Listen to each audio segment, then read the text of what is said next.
May bundag mga idol amigo. Nasa ko ipakita sa inyo nga mga isda. Atay ba-release din ni mga idol amigo. Dako gini nga ba-release 71 kilos. Kaning duha sa daplin gagmay-gagmay. 23 kilos ni 32 kilos.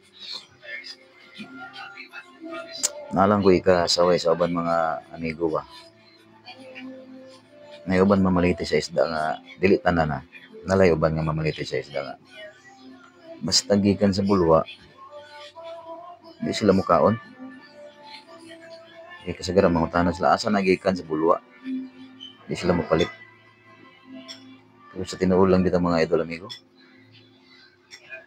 Kung wala ang bulwa fish landing, dili kasakat ang supply sa isda din sa tuwa sa Misamis Oriental. Di kasakat ang supply. Kani ako dili ni pagpandao ta. Nagistorya lang ko sa tinuod. Kung magsalig lang ta sa uban nga pantalan din sa ato, may mga kuha nga isda. Di ta kakaog isda. Kung wala ning mga sambuanga nga isda, wala ning jinsan, di ta kakaog isda. Kanang uban bitaw nga mamalitay sa mga Gaisano, Ororama, sa uban pang mga mall.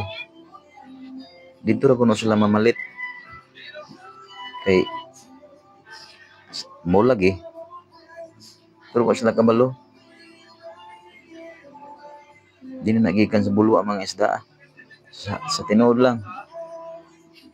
Di ni pagpandao at ako akong baliko na. Ako lang giistorya ang tinuod.